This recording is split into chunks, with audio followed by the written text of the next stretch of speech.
Lecture series अभी तक इसमें इस सीरीज में अब तक हमने जनरल डिफरेंसेस जो है, जनरल एक्सेप्शंस, वो वो वो टॉपिक हम डिस्कस कर रहे थे। इसको डिस्कस करते वक्त हमने सेक्शन 33 तक डिस्कस कर लिया था। तो एक क्विक रिवीजन अगर देखें तो हमने अभी तक इसमें जितने भी डिफरेंसेस थे, इसमें जितने मेजरली हैं, जैसे कि नेसेसिटी, जैसे कि bound by law, justified by law, accident, insanity, minority, ये सारी चीजें सेक्शन 33 तक one after other, consent very important thing, उसे हमने डिस्कस किया था। सो आज मेरी स्टार्टिंग में ने डिस्कस किया था कि इसके बाद सेक्शन 33 के बाद 34 टू 44, सेक्शन 34 टू 44 जो है वो है आपका राइट ऑफ प्राइवेट डिफेंस, जो कि आप देख सकते हैं। ठीक है,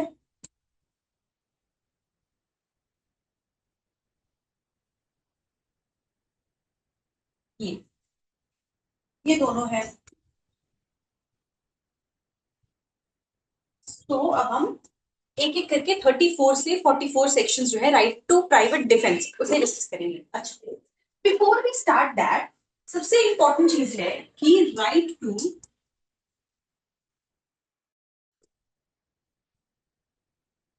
सेल्फ डिफेंस और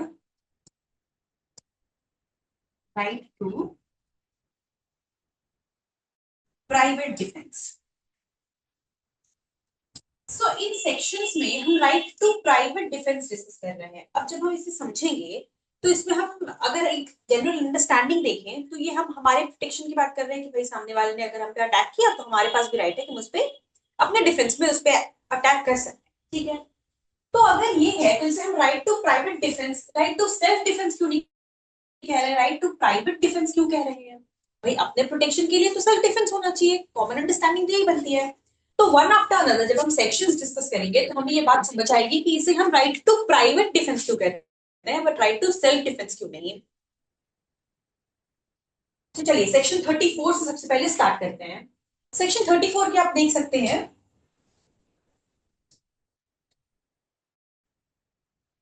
self defence,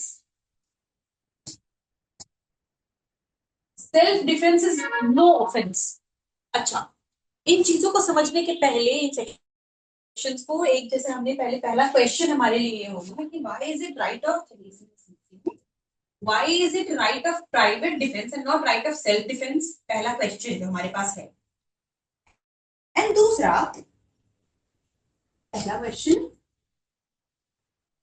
why is it right to private defence and not right to self defence, first question.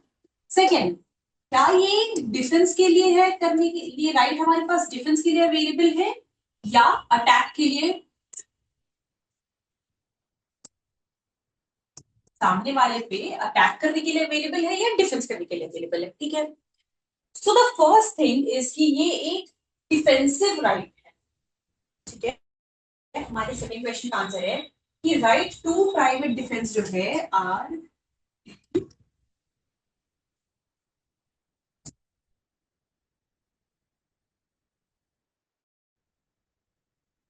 ये जो है ये एक डिफेंसिव राइट है।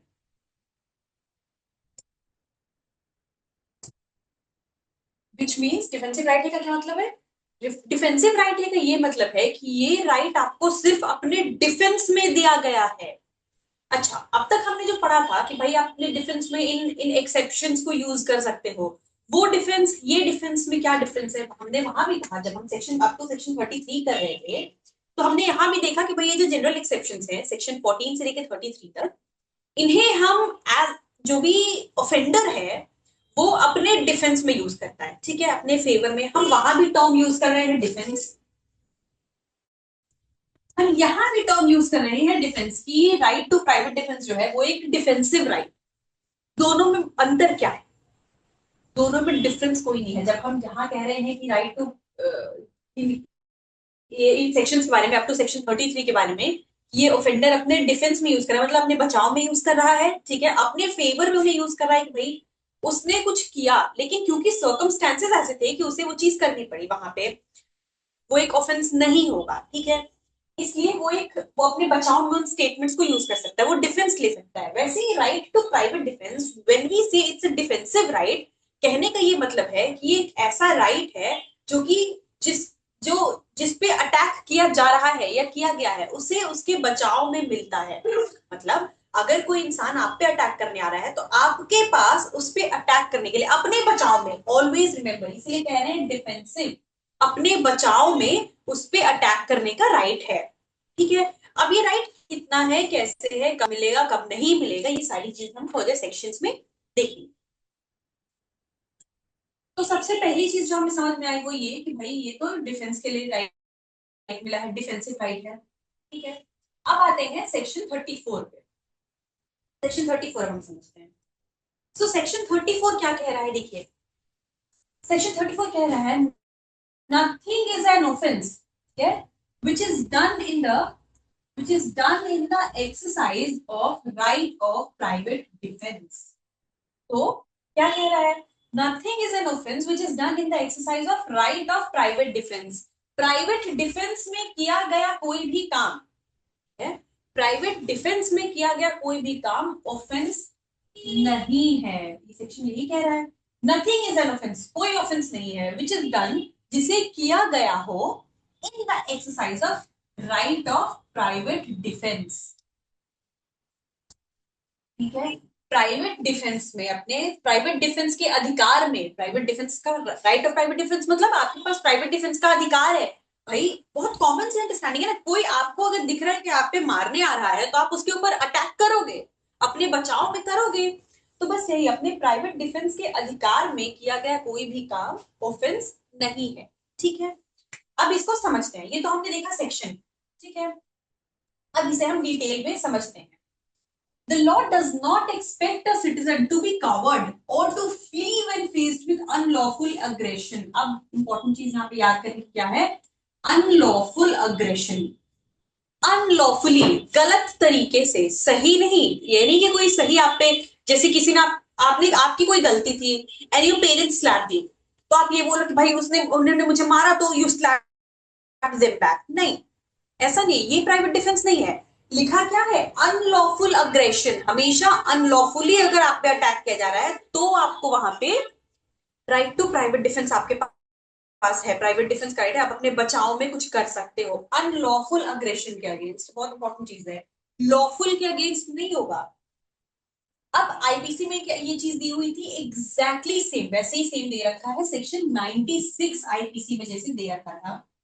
ठीक है, ये हो गया एक बेसिक कि भाई राइट टू प्राइवेट डिफेंस है क्या। ठीक है,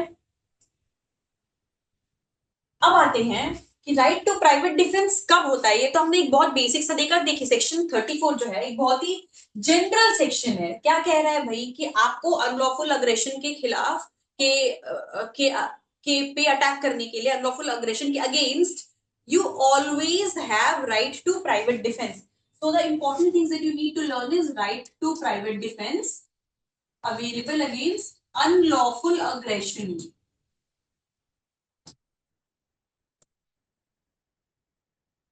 ठीक है, अनलॉफुल अग्रेशन के अगेंस्ट हमेशा अवेलेबल है आपके पास।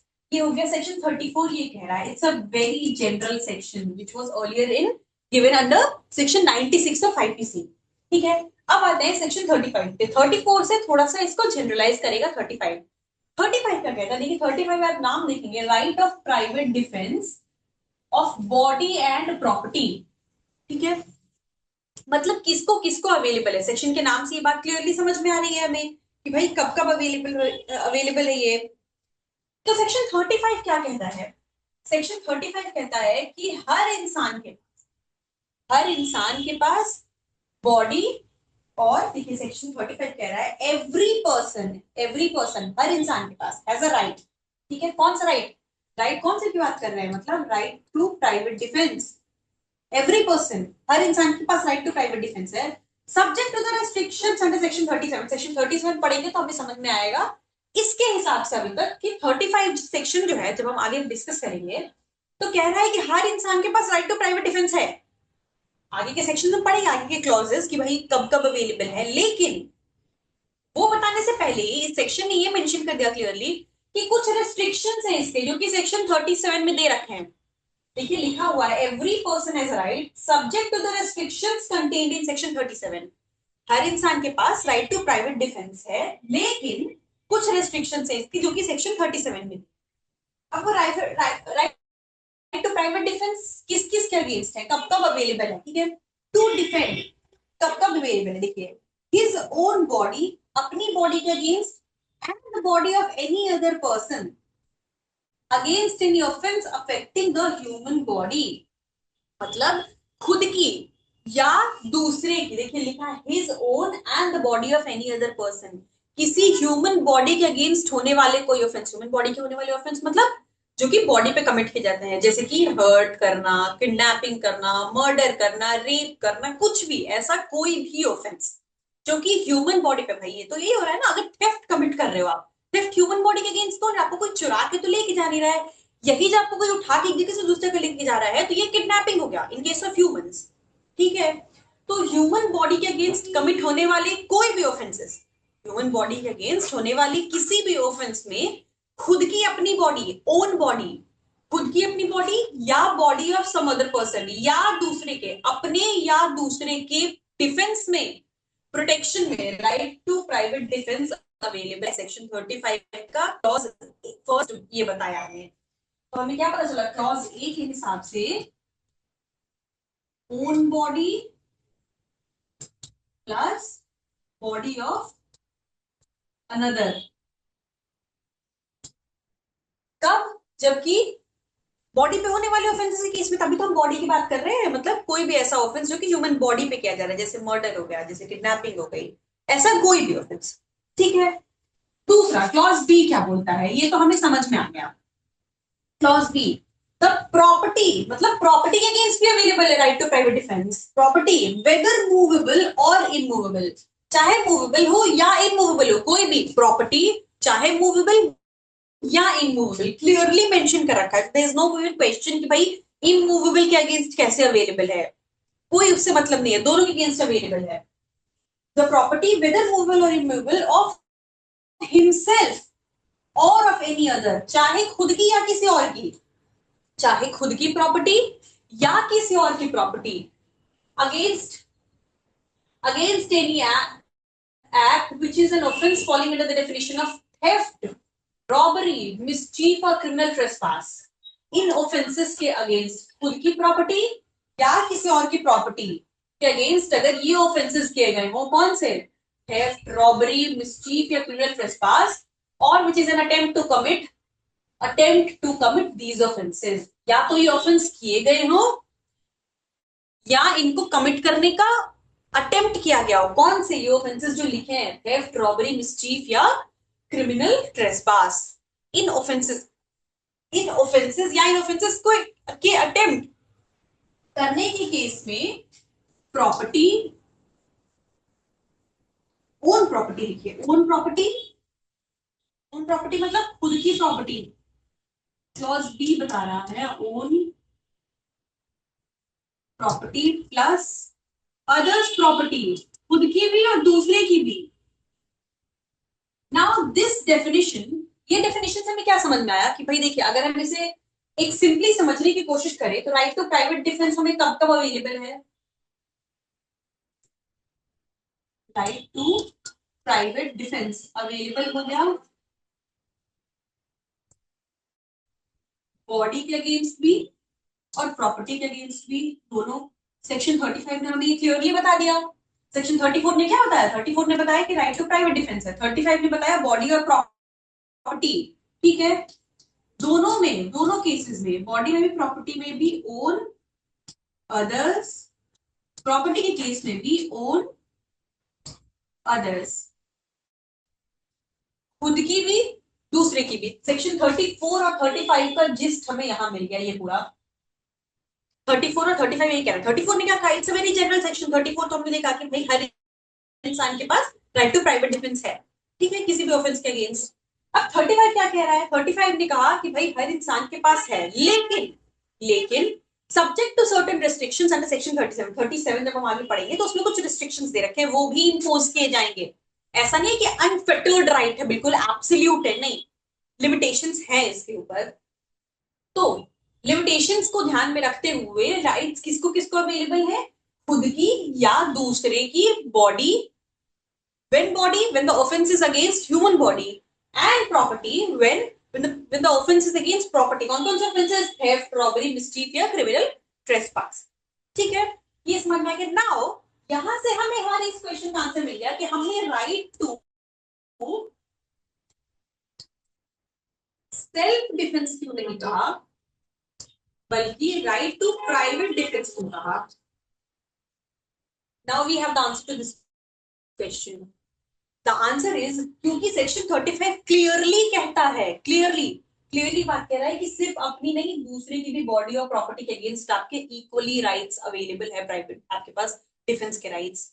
क्योंकि सिर्फ अपना नहीं, अगर ये सिर्फ अपनी ह्यूमन बॉडी या ओन प्रॉपर्टी होता तो ये राइट टू सेल्फ डिफेंस होता, लेकिन अपने साथ साथ दूसरे की भी लॉ अंडरस्टैंड्स कि भाई आपकी जिम्मेदारी, जिसे हम कहते हैं एक बहुत कॉमन सी स्टेटमेंट है कि man is a social animal. ठीक है, तो भाई आपकी जिम्मेदारी सिर्फ खुद तक नहीं है, अगर आप कुछ देख रहे हो होते हुए वहां पे आपका एक्ट करना जरूरी है। Being a social member of the society, being a part of the society, आपको वो करना चाहिए। तो इसी रिस्पॉन्सिबिलिटी को समझते हुए लॉ ने एक ड्यूटी इम्पोज की है हर सिटीजन पे, हर इंसान पे, कि भाई खुद की ही नहीं दूसरे की भी बॉडी और प्रॉपर्टी के अगेंस्ट आपको प्राइवेट डिफेंस का राइट अवेलेबल है। And that is why it is called right to private defence and not right to self defence. ठीक है, ये हो गया सेक्शन 35। तो हमें समझ में आया their own body, body of any other person. ठीक है, their own property, property of any other person. ठीक है, क्लियर।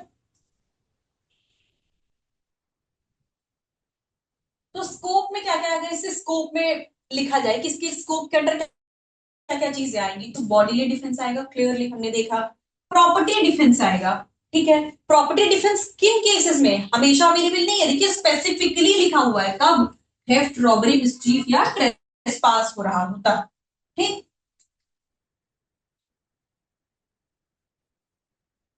अब देखिए ये बहुत इंपॉर्टेंट प्रिंसिपल है which is doctrine of proportionality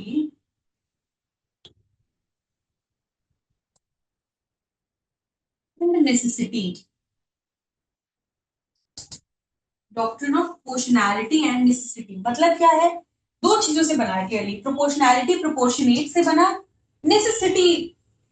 ठीक है, तो ये डॉक्ट्रिन क्या कहता है, डॉक्ट्रिन ये कहता है कि जितना राइट टू प्राइवेट डिफेंस के लिए जितना फोर्स लगाया जाएगा, मतलब मान लीजिए किसी इंसान ने अगर आपको दो थप्पड़ मारे, ठीक है, उस दो थप्पड़ के जवाब में you took a knife and stabbed that person, उस पर्सन की ऑन द स्पॉट जान चली गई।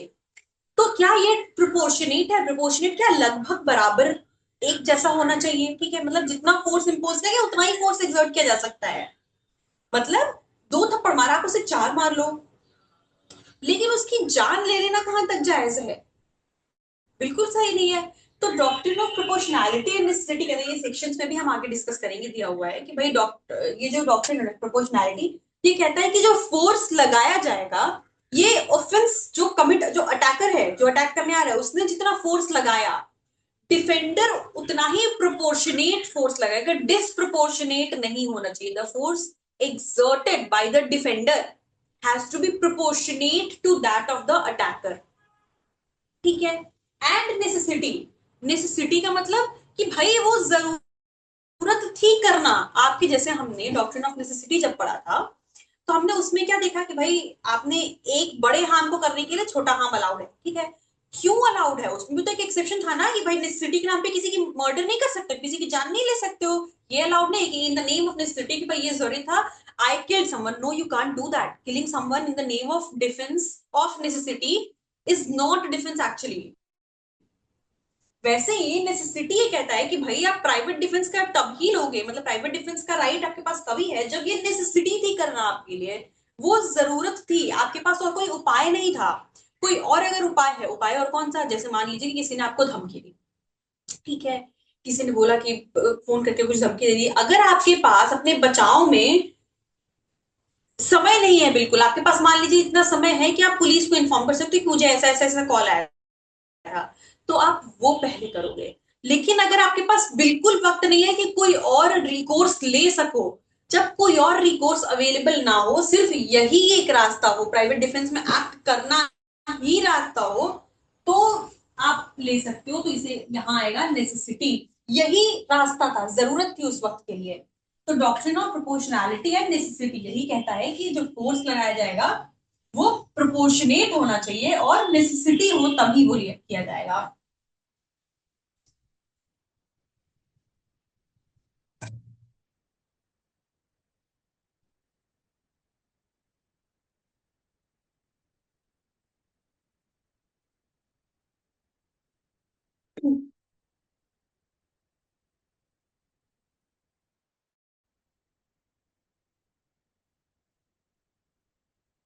देखिए केसेस कुछ इंपॉर्टेंट, ये तीनों इंपॉर्टेंट केसेस हैं इसके। James Martin versus state of Kerala, इस केस में कोर्ट ने क्या कहा, the force used must be proportionate, you can not use a cannon to shoot a sparrow.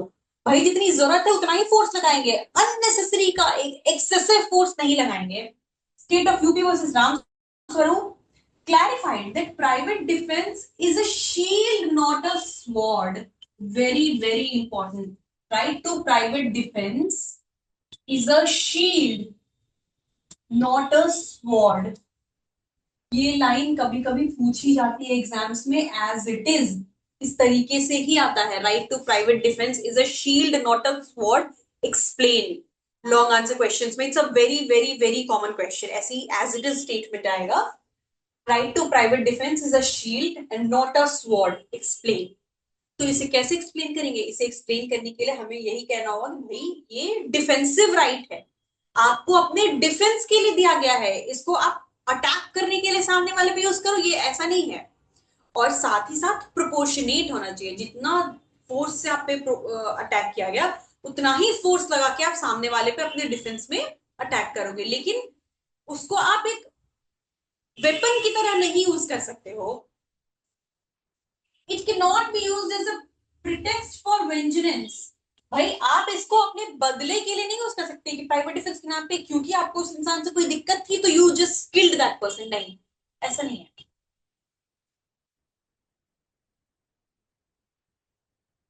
अब आते हैं सेक्शन 36। ठीक है, सेक्शन 36 क्या कहता है, देखिए सेक्शन 36 कहता है कि भाई right of private defence against act of person of unsound mind etcetera. कोई अनसाउंड माइंड का अगर इंसान है तो क्या उसके अगेंस्ट जो है बस राइट टू प्राइवेट डिफेंस होगा या नहीं होगा, ये सारी चीज। ठीक है, तो सेक्शन 36 देखिए क्या कह रहा है। Section 36 states when an act, कोई भी एक्ट जब which would otherwise be a certain offense is not an offense, कोई एक्ट ऑफेंस नहीं होगा by reason of youth, youth मतलब माइनॉरिटी की बात की गई है यहाँ पे, ठीक है, minority, the want of maturity of understanding, इतनी मैच्योरिटी नहीं है, lack of understanding, lack of maturity and understanding, unsoundness of mind, third unsoundness, unsoundness of mind और इंटॉक्सिकेशन, फोर्थ इज इंटॉक्सिकेशन। ये वही डिफेंसेस हैं जो हमने पीछे पढ़े हैं, ये सारे, माइनॉरिटी देखा, अनसाउंडनेस देखा, इंटॉक्सिकेशन देखा,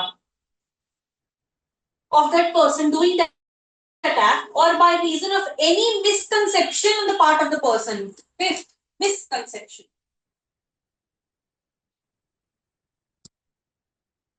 Every person has the same right of private defense against that act which he would have if the act were that offense.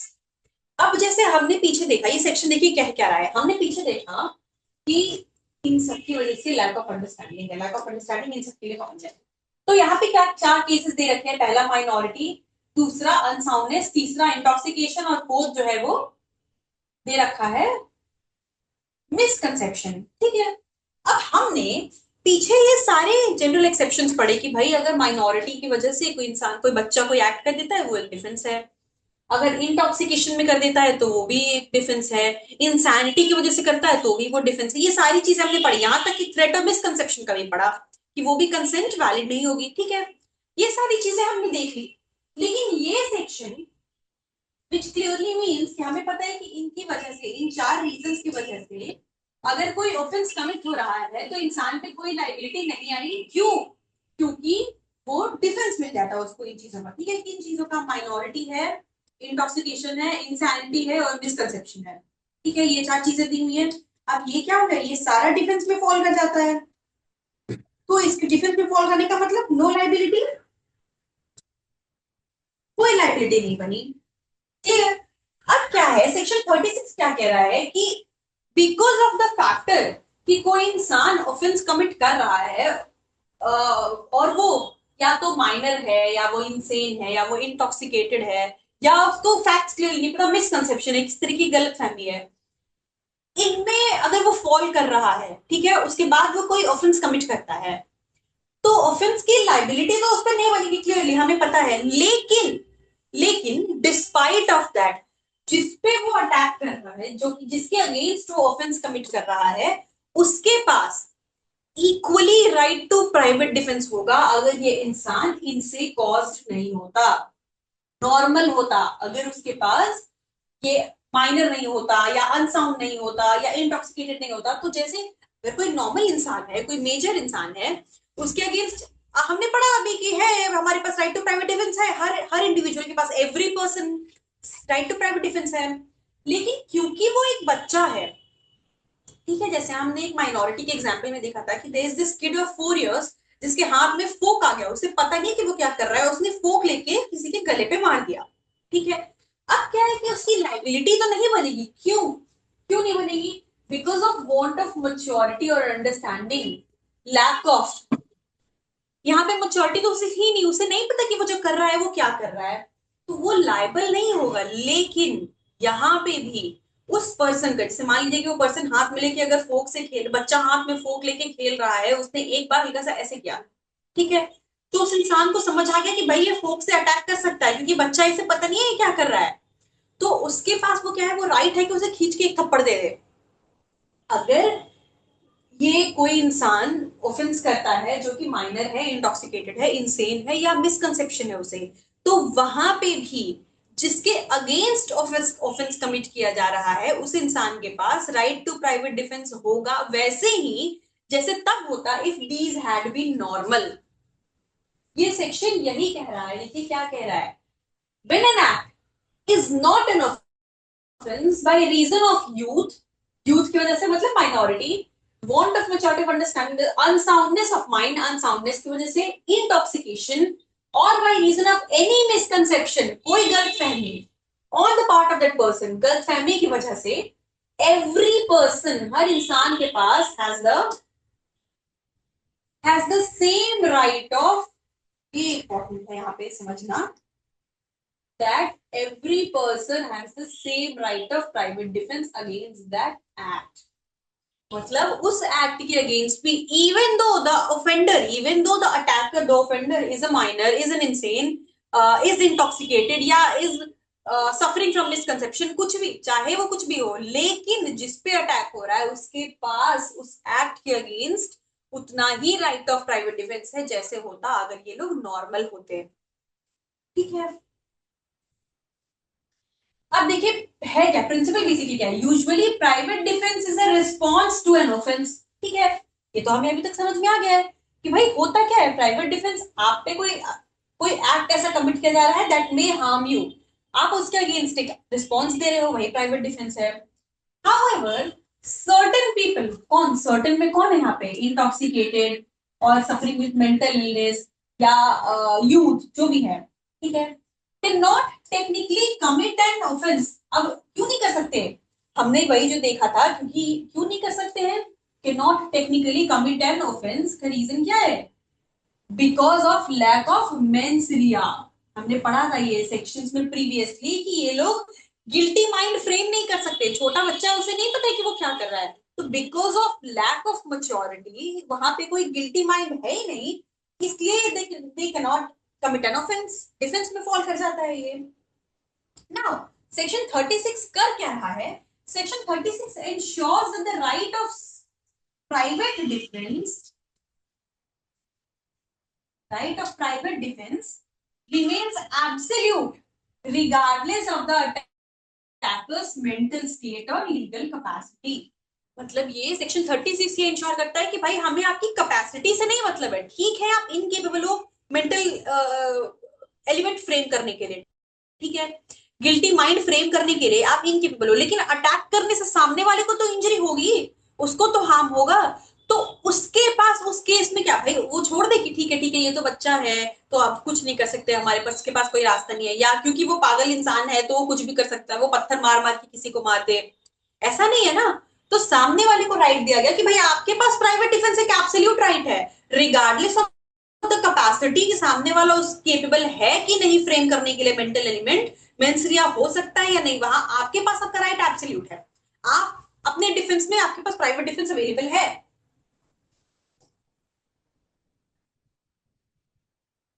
कौन कौन एग्जेप्टेड है इसमें हमने देखा, अभी देखा यूथ, ठीक है मतलब बच्चे children, unsoundness of mind, unsound लोग जो है जिनका मेंटल स्टेट सही नहीं है, इंटॉक्सिकेटेड या मिसकंसेप्शन से जो सफर कर रहे हैं।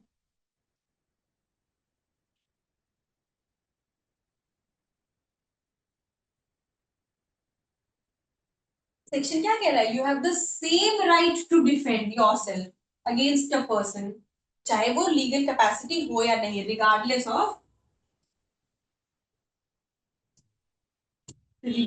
ऑफ देयर लीगल कैपेसिटी, आपके पास उतना ही राइट अवेलेबल है।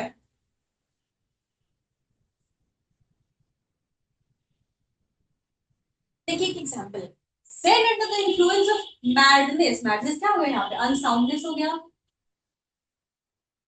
हमने अभी देखा अनसाउंडनेस भी इस सेक्शन के अंदर कवर हो रहा है। तो Z under the influence of madness attempts to kill A, अपने पागलपन की वजह से उसको पीछे लेके मान लीजिए कि दौड़ा देता है, ठीक है उसको मारने का अटेम्प्ट करता है। अब क्या है लीगल स्टेटस? तो ये है कि भाई Z is not guilty of an offence, क्यों? Because of unsoundness. हमने पहले ही देखा कि भाई मेंटल एलिमेंट वहां है नहीं तो ये इनकी कोई लाइबिलिटी नहीं बनेगी, ठीक है। कौन से सेक्शन में देखा ये इंसैनिटी? हमने कौन से सेक्शन में देखी इंसैनिटी? हमने सेक्शन 22 में देखा। सेक्शन 22 में दिया हुआ है कि इंसैनिटी अगर है, इससे इंसान कोई सफरिंग है तो कोई लाइबिलिटी नहीं बनेगी, ठीक है। अब ये तो है, लेकिन लेकिन regardless of the capacity of Z, A has the same right of private defence which he would have if Z were same. अगर वो सही होता, अगर वो नॉर्मल होता तो जितना राइट उसके पास है उतना ही तब भी अवेलेबल है अगर जेड इंसेन है। Z can legally use force to repel the attack, वो इक्वल, अगर मान लीजिए वो एक नाइफ लेके दौड़ा देता है जेड ए को, ए के पास भी राइट है कि वो उसको अपने डिफेंस में उसको किस तरीके से अटैक को रोक सकता है, रिपेल करने का राइट उसके पास भी है, इसके लिए ए पे कोई लाइबिलिटी नहीं बनेगी।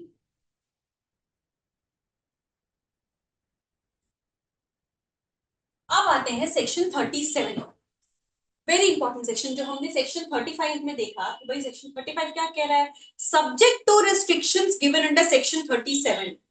अब वहां पे तो सेक्शन 37 में दिए गए रेस्ट्रिक्शंस के हिसाब से सेक्शन 35 जो है वो इम्पोज करता है प्राइवेट डिफेंस, वो देता है। तो सेक्शन 37 है क्या, पहले ये समझते हैं। देखिए सेक्शन 37 का हेडिंग ही क्या है? Acts against which there is no right of private defence, ये होगी इसके लिमिटेशंस। कह रहा है कि भाई ऐसे एक्ट्स जहां पे आपके पास प्राइवेट डिफेंस है ही नहीं, चाहे कुछ भी हो जाए आपके पास प्राइवेट डिफेंस यहाँ पे अवेलेबल नहीं, ठीक है। कौन सा एक्ट है?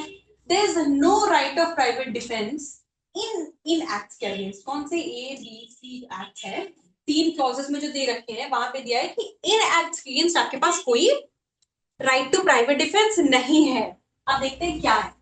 पहला, against an act which does not reasonably cause the apprehension of death or grievous hurt.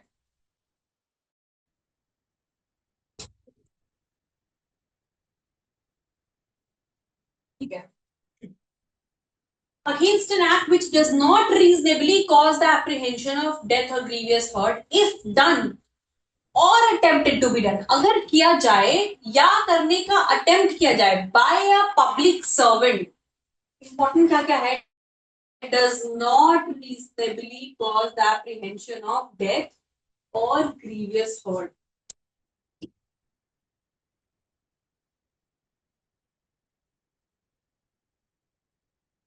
Get by a public servant in good faith under the color of his office. ठीक है. Though that act may not be strictly justifiable by law. So सबसे पहले क्या कह रहा है clause A बात करता है पब्लिक सर्वेंट के बारे में. क्या रहा है अब देखिए क्या कह रहा है. Against an act right to private defence कब अवेलेबल नहीं होगा as per clause A. Against an act किसी एक्ट के against which does not reasonably cause the apprehension of death or grievous hurt, जिससे कि डेथ या ग्रीवियस हर्ट का reasonable apprehension नहीं होता है. अब ये रीजनेबल एप्रीहेंशन होता क्या है. रीजनेबल एप्रीहेंशन दो वर्ड है, रीजनेबल और एप्रीहेंशन. एप्रीहेंशन वर्ड बना है एप्रीहेंड से. एप्रीहेंड का मतलब क्या होता है. एप्रीहेंड का मतलब आपको दिख जाना, फोरसी कर लेना, प्रिडिक्ट कर लेना. अगर रीजनेबली लगता है, रीजनेबली उसको प्रिडिक्ट किया जा सकता है, रीजनेबली फोरसी किया जा सकता है कि ऐसा होगा. जैसे मान लीजिए आपको किसी ने धमकी दी कि भाई तुमने मेरे साथ ऐसा ऐसा किया था, अब देखो उसके बदले में हम क्या करते हैं तुम्हारे साथ. ठीक है. किसी ने ऐसा कहा फोन करके और आप देखते हो कि कुछ घंटों के अंदर ही, 2 से 3 घंटों के अंदर ही आपके घर के आगे बहुत सारे गुंडे जो हैं वो वेपन्स के साथ आपको ऐसे बहुत ही कैजुअली इधर उधर चलते हुए दिखते हैं. ठीक है. ये क्या है, आपको डर होता है. Reasonable apprehension. रीजनेबल मतलब आपके पास वो रीजन है, वो जेन्युइन रीजन है उस चीज को मानने के लिए. ठीक है. जेन्युइन रीजन है. एप्रीहेंशन प्रिडिक्ट करना, आपको लगता है कि नहीं भाई सामने वाले ने जो धमकी दी थी, आपको आसपास का सिनेरियो देख के लग रहा है कि ऐसा कुछ हो सकता है. ठीक है. इसे कहते हैं रीजनेबल एप्रीहेंशन. जेन्युइन रीजंस से अगर आप किसी चीज को मान रहे हो, जेन्युइन कॉजेस की वजह से आप किसी चीज को बिलीव कर रहे हो, मान रहे हो कि ऐसा हो सकता है, एप्रीहेंड कर रहे हो, प्रिडिक्ट कर रहे हो, एंटिसिपेट कर रहे हो, तो उसे कहेंगे रीजनेबल एप्रीहेंशन. ठीक है. तो कोई act against private defence available नहीं है जब कब, जबकि रीजनेबल एप्रीहेंशन ऑफ डेथ या ग्रीवियस हर्ट ना हो. ये नहीं है. ठीक है. अगर डेथ या ग्रीवियस हर्ट का रीजनेबल एप्रीहेंशन नहीं है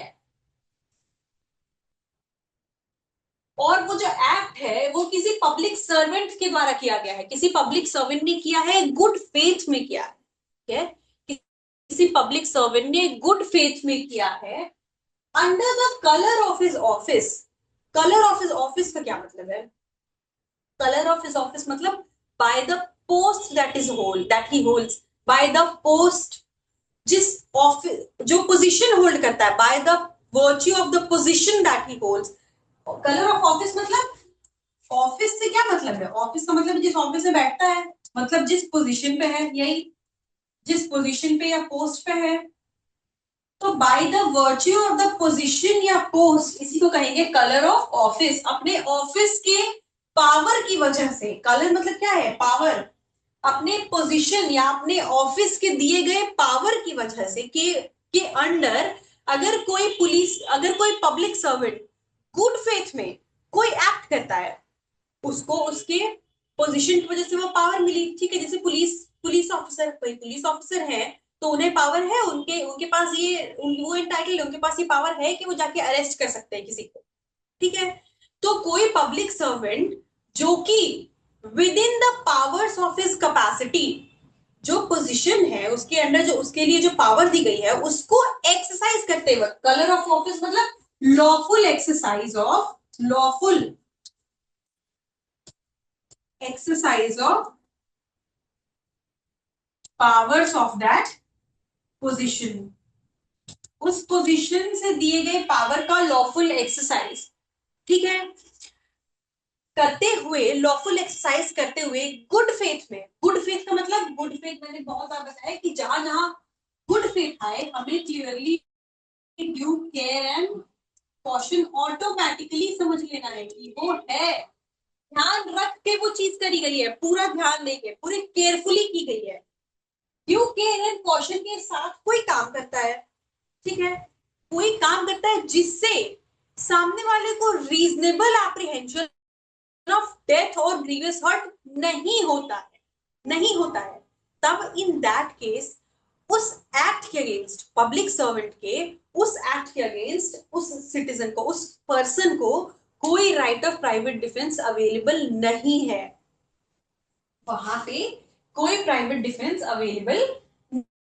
नहीं है, वहां पे ये नहीं कहा जा सकता कि भाई मुझे लगा इसलिए। आप जैसे पुलिस ऑफिसर है, ठीक है, एग्जाम्पल मान लीजिए, जैसे मैंने कहा कि पुलिस ऑफिसर्स को, हमें सबको पता है कि भाई उनके पास है ये राइट कि वो अरेस्ट करके लेके जा सकते हैं, अब वो किसी थीफ को पकड़ के लेके, अरेस्ट करके लेके जा रहे हैं, पुलिस थीफ क्या करता है, रास्ते में मिडवे पुलिस ऑफिसर पे अटैक कर देता है, वो बोलता है कि भाई मुझे लग रहा था कि भाई मुझे ले जाके ये बंद कर सकते हैं, क्यों नहीं, इसलिए उसने प्राइवेट डिफेंस, इसलिए मैंने प्राइवेट डिफेंस में अटैक कर दिया और वो भाग गया, आपके पास ये राइट है नहीं, क्यों, क्योंकि अरेस्ट करके ले जा रहा था, पहली चीज कौन कर रहा था, पुलिस ऑफिसर, पब्लिक सर्वेंट है, ठीक है, पहला कंडीशन फुलफिल हो गया, दूसरा ऑफिस के पावर की वजह से कर रहा था, colour of the office, position की पावर थी, he has that power to arrest, ठीक है, वो भी करेक्ट है, थर्ड गुड फेथ में उसने पूरी जांच पड़ताल की थी कि जिस पर्सन को वो अरेस्ट कर रहा है बिल्कुल सही इंसान है, वो सही इंसान को अरेस्ट करके लेके जाता गुड फेथ में,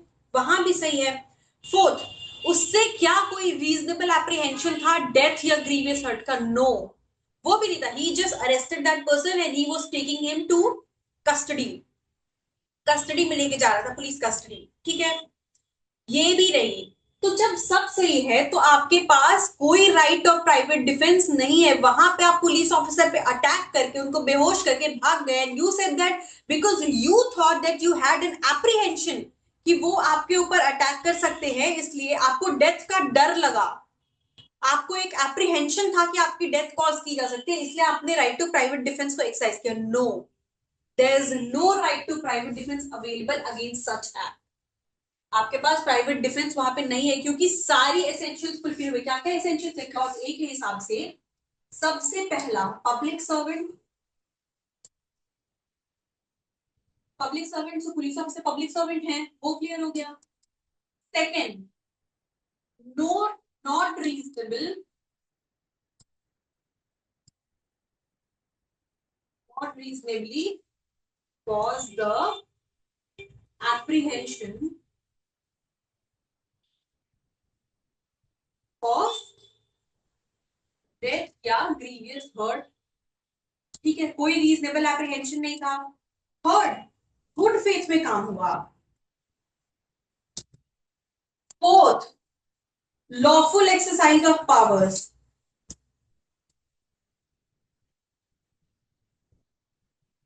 कलर ऑफ द ऑफिस का मतलब lawful exercise of the powers, ठीक है, अब क्या है कि भाई जब सब कुछ सही था तो यहाँ पे इस केस में you have no right of private defence, no right of private defence, अगर कोई प्राइवेट डिफेंस में अटैक कर देता है किसी पब्लिक सर्वेंट पे कि भाई मुझे लगा कि ऐसा हो सकता है, नो, आपकी लाइबिलिटी बनेगी वहां पे, no right of private defence का क्या मतलब है, जब प्राइवेट डिफेंस नहीं था आपने अटैक कर दिया सामने से, तो आपने किया, यू कॉज्ड हर्ट, एक तो हर्ट किया, ऊपर से पब्लिक सर्वेंट के काम में इंटरवेंशन किया, तो यू आर लाइबल, आपकी लाइबिलिटी बनेगी, प्राइवेट डिफेंस का डिफेंस नहीं मिलेगा, clause be against an act which does not reasonably cause the apprehension of death or grievous hurt, यहाँ भी does not reasonably cause the apprehension of death or grievous hurt, ठीक है, if done or attempted by the direction of a public servant, public servant के direction से अगर किया जाए, ठीक है, पब्लिक सर्वेंट के, जैसे मान लीजिए कि जज के ऑर्डर से अगर कोई काम हो रहा है, ठीक है, तो पब्लिक सर्वेंट के डायरेक्शन से अगर कोई काम हो रहा है, acting in good faith under the colour of his office, though the direction may not be strictly justified by law. Public servant के डायरेक्शन से, या तो पब्लिक सर्वेंट खुद कर रहे हैं कोई चीज, या उनके डायरेक्शन से हो रहा है, बाकी एसेंशियल्स बिल्कुल सेम है, बिल्कुल सेम। वहां पे क्या हो गया, public servant first essential public servant, यहाँ पे डायरेक्शन ऑफ पब्लिक सर्वेंट, उनके ऑर्डर से हो रहा है, ठीक है। क्या है उसके बाद, बाकी सारी सेम चीजें हैं कि not reasonably causing the apprehension of death or grievous hurt, good faith में क्या आ गया, ब्लास्ट हो गया, lawful exercise of powers. Colour of the office का मतलब again it is lawful exercise of powers. तो अगर लॉफुल एक्सरसाइज ऑफ पावर्स में किया गया है, तो वहां पे अगर पब्लिक सर्वेंट के डायरेक्शन से कोई एक्ट किया गया है, तो वहां पे भी right of private defence available नहीं है। अब मान लीजिए यहीं पे पब्लिक सर्वेंट जो पुलिस ऑफिसर है, उसने किसी और को कहा कि आप जाके पकड़ के लेके आओ, ठीक है, अरेस्ट करके नहीं, बस उसे पकड़ के लेके आओ। वो इंसान जा रहा है, जब पहुंचता है उसने पूरी बात बताई, तो जिसे पकड़ के लेके आया था उसने क्या किया कि भाई सामने वाले पे अटैक कर दिया। वहां पे भी आपके पास अवेलेबल नहीं है राइट टू प्राइवेट डिफेंस। आप चाहे कितना भी कह लो कि नहीं नहीं आपके पास राइट नहीं था, आप मुझे ऐसे ही पकड़ने आ रहे थे इसलिए मेरे पास प्राइवेट डिफेंस का राइट था, नहीं, नहीं है। क्योंकि that person was acting under an order of the police officer कि भाई आप जाके उन्हें पकड़ के लेके आइए। तो वहां पे भी there is no right to private defence available. And then the third last one, ये दोनों बिल्कुल सिमिलर है, ए और बी जो है वो बिल्कुल सिमिलर है दोनों क्लॉजेस। पहला, पब्लिक सर्वेंट कोई एक्ट खुद कर रहे हैं, दूसरा उनके डायरेक्शन से हो रहा है, बाकी एसेंशियल्स एग्जैक्टली सेम है।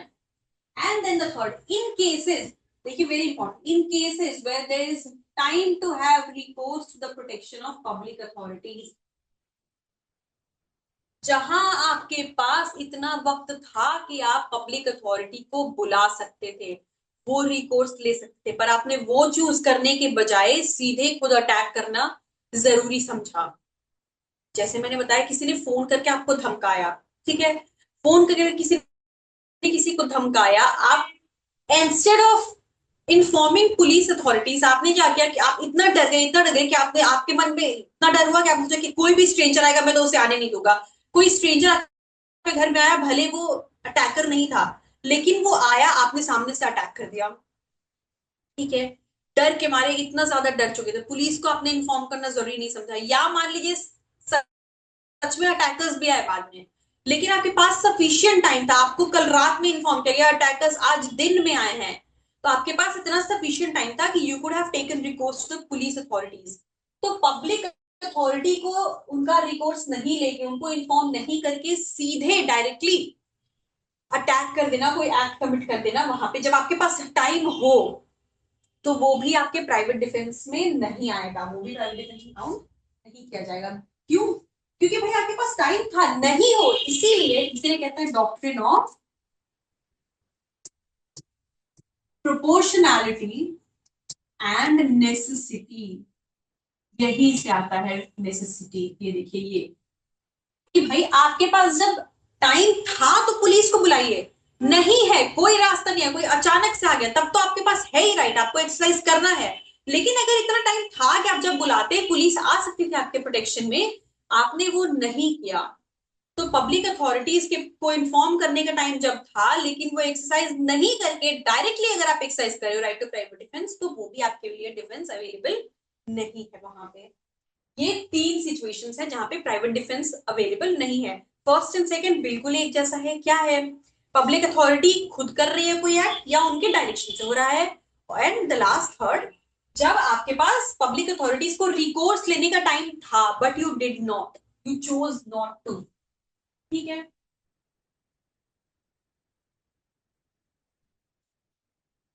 देखिए इसका एक्सप्लेनेशन भी वही कह रहा है, पर्सन इज नॉट, अभी जो क्लॉज वन है उससे उसी के रिगार्डिंग बात करता है एक्सप्लेनेशन में, अ person is not deprived of the right of private defense against an act done or attempted to be done by a public servant as such, unless he knows or has reason to believe that the person doing that act is such public servant।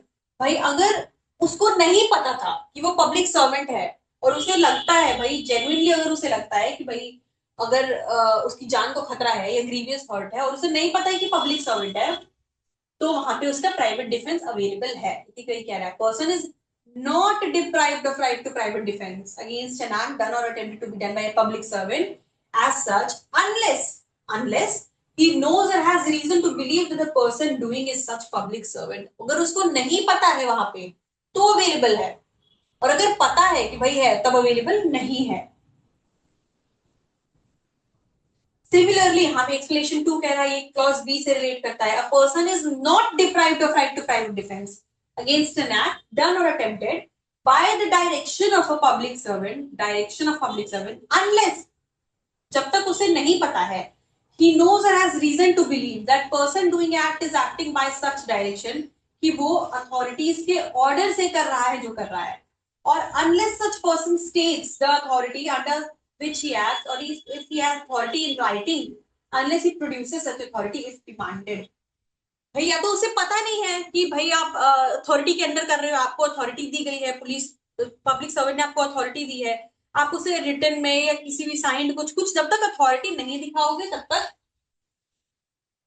Available है उसके पास, right person के पास। ठीक है, सो सबसे पहली चीज जो हमने डिस्कस करी थी, right to private defence is a right of defence not retribution. Retribution is आपके पास रिवेंज के लिए, बदला लेने के लिए, अटैक करने के लिए नहीं ये राइट दिया गया है, आपको अपने डिफेंस में, अपने बचाव में दिया गया है। अच्छा, इसमें पब्लिक सर्वेंट को लाने का पर्पस ही क्या था, क्यों किया?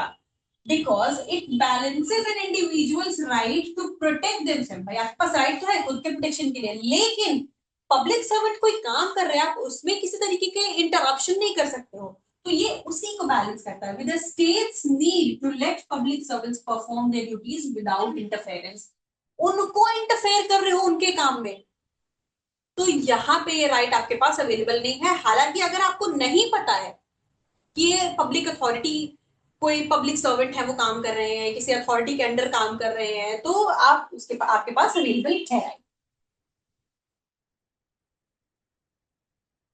देखिए एसेंशियल्स तो हमने डिस्कस करी, पब्लिक सर्वेंट के अगेंस्ट कब का अवेलेबल नहीं है राइट, जब एक्ट गुड फेथ में किया जा रहा है। ठीक है, कलर ऑफ द ऑफिस मतलब जैसे official duty, lawful exercise of power, सामने कहा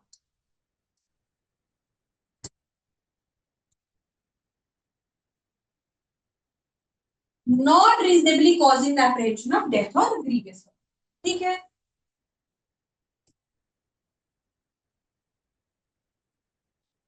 इसके बाद क्लॉज बी आ गई। देखिए क्लॉज ए था ये क्लॉज बी हो गया, सेम है, बिल्कुल बिल्कुल सिमिलर है। डायरेक्शन ऑफ पब्लिक सर्वेंट, ये सिविलियंस को दे रहा है, किसी भी और को जो कि किसी ऑर्डर के अंडर काम कर रहे हैं। बाकी सारी चीजें बिल्कुल सेम है। और थर्ड क्लॉज हो गया ये क्लॉज सी, आपके पास रिकोर्स लेने का टाइम था कि भैया पब्लिक अथॉरिटीज को कंसल्ट कर सकते थे, तब तक बुला सकते थे।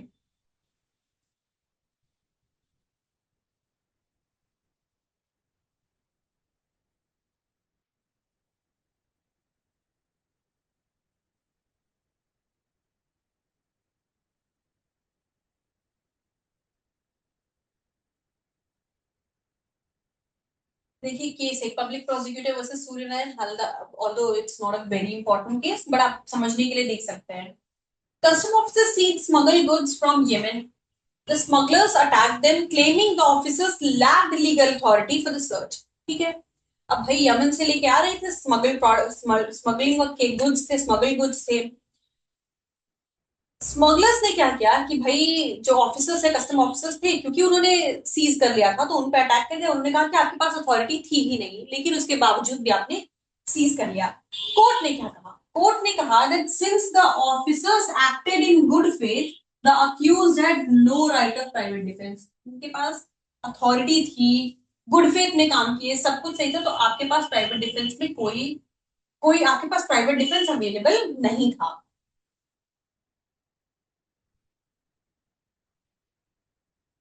नाउ सेक्शन 38, सेक्शन 38 बताता है कि भाई प्राइवेट डिफेंस तो है हमारे पास, ठीक है, अभी तक हमने देखा कि प्राइवेट डिफेंस है, प्राइवेट डिफेंस खुद की और दूसरे की बॉडी और प्रॉपर्टी के अगेंस्ट है। प्राइवेट डिफेंस कब नहीं है, इतनी सारी चीजें तो हमने अब तक देख ली।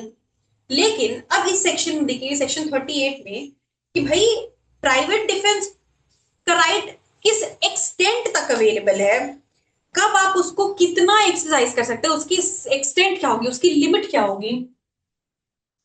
तो ये सेक्शन बताता है कि भाई पहले तो चीज ये कि हमने दो चीजें देखी थी कि बॉडी और प्रॉपर्टी दोनों के अगेंस्ट है, 35 में बता रहा था।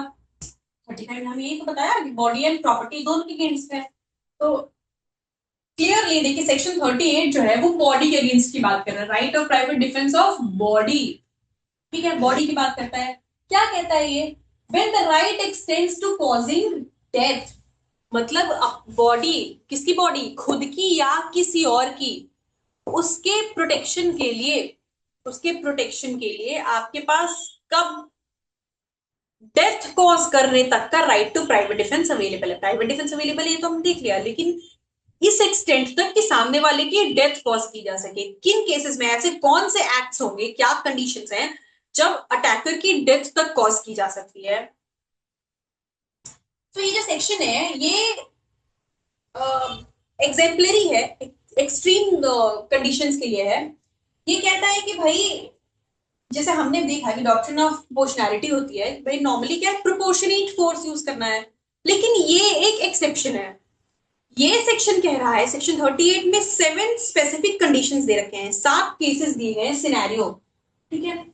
इन स्पेसिफिक सिनेरियो में जो विक्टिम है, जिसके ऊपर अटैक हो रहा है, उस विक्टिम के पास सामने वाले की, यानी जो अटैकर है, जो असाइलेंट है, उसके ऊपर उसकी डेथ कॉज करने तक का राइट अवेलेबल होता है। जैसे somebody is coming and attacking me to is coming and attacking me with an intention to cause my death, ठीक है, मर्डर करने के लिए, तो उस केस में मेरे पास सामने वाले की डेथ कॉज करने तक का राइट अवेलेबल है। सेक्शन 38 7 स्पेसिफिक सिनेरियोज बताता है, जबकि ये प्रोपोर्शनैलिटी रूल जो है, प्रोपोर्शनैलिटी वाला, वो एप्लीकेबल नहीं होता है। और यहाँ पे the law justifies the killing of the assailant, मतलब सामने वाले की डेथ कॉज करना तक भी जस्टिफाइड है। कौन सा एक्ट ऑफ कॉज अगर जस्टिफाइड है डेथ कॉज करना था, जैसे हमें पता है किसी की डेथ कॉज करना बहुत एक्सट्रीम केसेस में होता है, तो वो एक्ट्स जिनमें अगर डेथ कॉज करने तक का प्राइवेट डिफेंस दिया गया है, क्लियरली वो बहुत ही हीनियस नेचर के होंगे। तो ये है वो एक्ट्स, कौन कौन से, डेथ कॉज करना पहले, if the victim believes they will be killed if they do not act, reasonable apprehension है किस चीज का। अच्छा, ये जितने 7 क्लॉजेस पढ़ेंगे यहाँ पे सारा reasonable apprehension has to be understood. Reasonable apprehension हमेशा रहेगा, when an assault creates a reasonable apprehension, ये हमेशा इन सातों केसेस में रीजनेबल एप्रीहेंशन तो है ही है। पहला पहला क्या है कि अटैकर जो है वो डेथ कॉज करने आ रहा है, डेथ कॉज कर दी जाएगी। अगर आपको लगता है, जैसे मैंने अभी बताया कि मुझे लगता है कि सामने वाला मुझे मार देगा, उस केस में आई हैव द राइट, मेरा किसी से झगड़ा हुआ, ठीक है, झगड़े के दौरान किसी ने मुझ पे हमारी बहस हुई, ऐसा लड़ाई झगड़ा मतलब मार पिटाई नहीं, हमारी बहस हुई, उस पिटाई, उस झगड़े के दौरान मैंने देखा कि उस इंसान को इतना गुस्सा आया, इतना गुस्सा आया, और उसने मुझे धमकी दी पहले तो कि जस्ट शट अप और I'll kill you, but I didn't stop because मुझे भी गुस्सा आया हुआ था। Then I saw what the person did is, बगल में एक बड़ा सा स्टोन रखा था, उसने उठा के जोर से ऐसे, उसने अपने हाथ में ऐसा उठाया कि अभी चुप हो जाओ वरना वरना I'll kill you, and I'm seeing that stone in front in his hand in front of me, a big stone। तो मुझे यहाँ पे रीजनेबल एप्रीहेंशन है कि this may kill me, this person may kill me, ऐसा हो सकता है, इसके चांसेस है। तो रीजनेबल एप्रीहेंशन अगर डेथ का हो वहां पे, या उसने एक कोई इंसान किसी को मार रहा है, बहुत मारा है, मारते मारते इतना ज्यादा कि अब सामने वाले को, विक्टिम को लगता है कि if I don't do anything now I will be killed now, कि अगर अब मैंने कोई कोई स्टेप नहीं लिया, अगर मैंने रिटेलिएट नहीं किया, अगर मैंने अब जवाब नहीं दिया, तो this person will cause my death, मुझे मार दिया जाएगा। तो जब रीजनेबल एप्रीहेंशन हो डेथ का, तो वहां पे सामने वाले की डेथ कॉज करने तक का राइट है प्राइवेट डिफेंस में। दूसरा, ग्रीवियस हर्ट, पहला तो डेथ कॉज करने का। दूसरा, अगर लगता है कि नहीं बहुत बुरी तरीके से कोई मार देगा, कोई सामने चाकू लेके खड़ा है कि आप पे बुरी तरीके से अटैक कर सकता है, वो अगर जान ना भी ले, या तो वो चाकू मार देगा तो आपकी जान चली जाएगी, या अगर मान लीजिए उसने ऐसे अटैक किया चाकू लेके and your one limb is just cut, अगर एक हाथ काट देता है, तो ऐसा कुछ भी, अगर लॉस ऑफ लिम्ब या डिसफिगरमेंट ऐसा कुछ भी अगर आपको डर लग रहा है डेथ कॉज करने का, या ग्रीवियस हर्ट का, या रेप कॉज करने का, सामने वाला रेप कॉज कर सकता है, ये डर है, या satisfying unnatural lust, gratifying unnatural lust, इस तरीके के ऑफेंसेस कमिट करने का अगर रीजनेबल एप्रीहेंशन है, किडनैपिंग, रॉन्गफुल कन्फाइनमेंट या एसिड अटैक, ठीक है। ये सारे केसेस, ये कौन से, ये 7 सिनेरियो हो गए, ये 7 सिनेरियो में death, grievous hurt, rape, gratifying unnatural lust, kidnapping, wrongful confinement या एसिड अटैक, ये 7 सिनेरियो हैं, 7 स्पेसिफिक केसेस दे रखे हैं सेक्शन 38 ने। सिर्फ इन केसेस में, इन 7 केसेस में ही हमारे पास ये राइट दे रखा है कि victim may cause the death of the attacker, assailant की डेथ कॉज करने का तक प्राइवेट डिफेंस अवेलेबल है, राइट वहां तक अवेलेबल है, उस एक्सटेंट तक।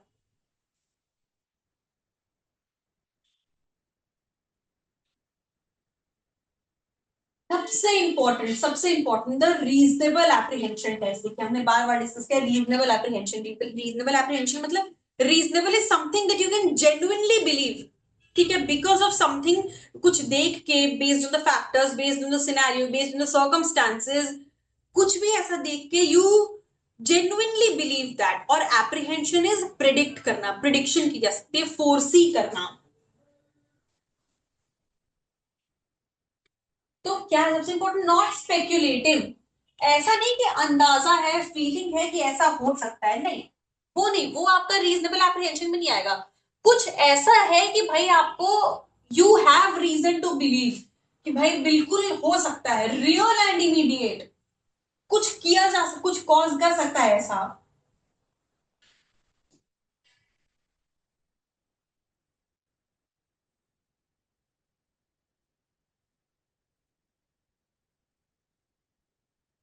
Section 39,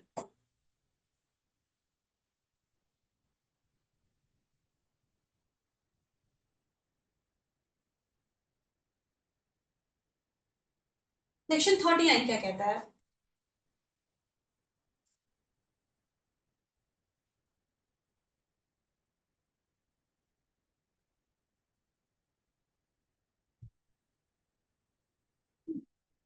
Section 39 states that when the right of private defense extends to causing harm other than death, 38 में देखा कि भाई डेथ कॉज करने तक का राइट कब है, 37 में राइट अवेलेबल नहीं था, 38 में एक्सट्रीम दे रखा है scenarios, extreme cases, 7 specific extreme cases they रखे हैं कि आप डेथ तक कॉज करने का प्राइवेट डिफेंस का राइट कब अवेलेबल है। इसके अलावा सेक्शन 39 ये कहता है कि भाई अब बाकी ऐसे कौन से केसेस, ऐसे कौन से सिनेरियो हैं जहां पे डेथ कॉज करने के अलावा, प्राइवेट डिफेंस तो है, क्लियरली है, लेकिन in the name of private defence you can not kill anyone, मतलब प्राइवेट डिफेंस का एक्सटेंट डेथ कॉज करना नहीं है। You have private defence but not up to the extent of causing death. So clearly अगर हम एक चीज देखें, मान लीजिए कि ये 7 केसेस दे रखे हैं जहां पे डेथ कॉज की जा सकती है, ठीक है। तो ये सेक्शन क्या कह रहा है, जहां पे when the right of private defense extends to causing harm other than death, death cause करने के अलावा कोई भी, तो क्लियरली इनके अलावा, इन 7 केसेस के अलावा हमारी कॉमन अंडरस्टैंडिंग क्या है, इन 7 के अलावा बाकी कोई भी ऑफेंसेस, जितने भी ऑफेंसेस है रिमेनिंग, इन सब में हो जाएगा। जैसे this is the bigger circle, ठीक है, ये हमने सारे ऑफेंसेस हो, ये दिस स्मॉल, ये 7 ऑफेंसेस है जिसमें आप डेथ कॉज कर सकते हो। तो क्लियरली बाकी ये पूरा जितना है ये हुआ ना, other than death, harm other than death, यही तो हुआ। जब साथ में अगर दे रखा है कि डेथ है, तो उसके अलावा बाकी जितने भी हैं 93 जितने भी हैं उन सब में हार्म अदर देन डेथ हो गया, वही तो हुआ। सेम वही चीज ये सेक्शन कह रहा है। The section specifies the boundaries of self-defense when the threat encountered does not justify killing the assailant। भाई ठीक है, आपको डर है, लेकिन वहां पे डेथ कॉज करने जितना भी डर नहीं है। ये सेक्शन क्या कहता है, देखिए, if the offence be not of any of the description specified in section 38, clearly section 38 में जो 7 स्पेसिफिक केसेस दे रखे हैं उस टाइप के ऑफेंसेस नहीं है, उन 7 कैटेगरी में नहीं फॉल करते हैं। The right of private defense of the body does not extend to the voluntary causing of death to the assailant। मतलब प्राइवेट डिफेंस है लेकिन डेथ कॉज करने का राइट नहीं है, बट डज एक्सटेंड, लेकिन कहां तक है, under the restrictions applied in section 37 to the voluntary causing of assailant of any harm other than death. Private defence है कहां तक, right of voluntary causing any harm other than death, death के अलावा बाकी कुछ भी कॉज कर सकते हैं, कोई भी हार्म बाकी कॉज किया जा सकता है। देखिए, इसको अगर हम नॉर्मली समझे तो लीथल और नॉन लीथल फोर्सेस हो जाते हैं, lethal and non lethal forces. अब lethal and non lethal forces होते क्या हैं, ठीक है। लीथल का मतलब क्लियरली हो जाता है something that may cause the death, subtle, मतलब वो कि जिसमें डेथ तो कॉज की जा सकती है। तो सेक्शन 38 जो है, सेक्शन 38 बात करता है लीथल फोर्सेस की। 38 में क्या कह रहा है कि 7 स्पेसिफिक केसेस दे रखे हैं जहां पे आप डेथ भी कॉज कर सकते हो, मतलब लीथल फोर्स की बात सेक्शन 38 करता है। और 39 कह रहा है कि इन 7 के अलावा बाकी कुछ भी हो, इन 7 के अलावा बाकी कोई भी सिनेरियो हो उसमें प्राइवेट डिफेंस तो है आपके पास, कोई भी हार्म कॉज कर सकते हो, लेकिन कोई भी harm other than death, death नहीं कॉज कर सकते प्राइवेट डिफेंस में।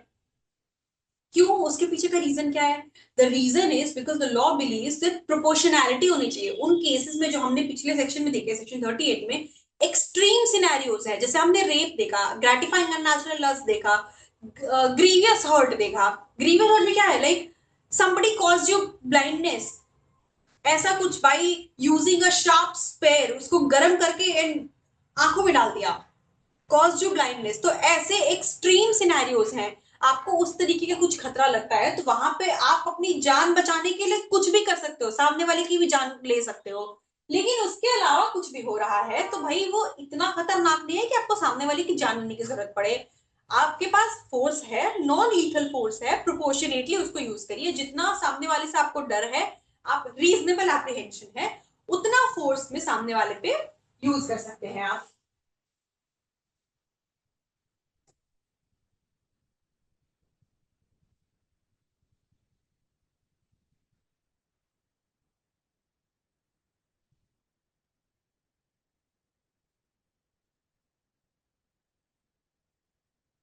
अब आते हैं सेक्शन 40।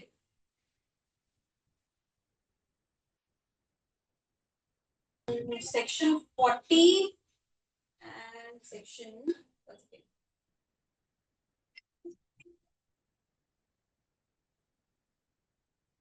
देखिए सेक्शन 40 में देखते हैं। अच्छा, बिफोर 40, देखिए 40 आप अगर टाइटल देखोगे, ये देखिए 40 एंड 43 एक जैसे सेक्शंस हैं, टाइटल से ही देखिए बहुत कुछ क्लियर हो जाएगा। 40 एंड 43, 39 एंड 42, बता देती हूँ।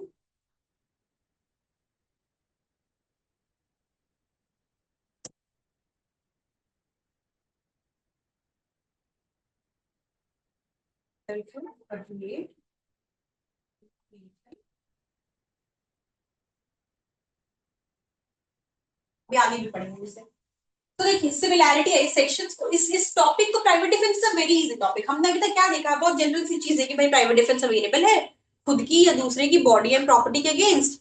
कब अवेलेबल नहीं होगा, जब पब्लिक सर्वेंट के ऑर्डर से हो रहा है या पब्लिक सर्वेंट खुद कर रहे हैं गुड फेथ में, ये सारी चीजें, या जब आपके पास टाइम था कि आप पब्लिक अथॉरिटीज का रिकोर्स ले सकते थे। इसके बाद हमने देखा कि भाई आप डेथ कॉज करने तक का राइट कब अवेलेबल है।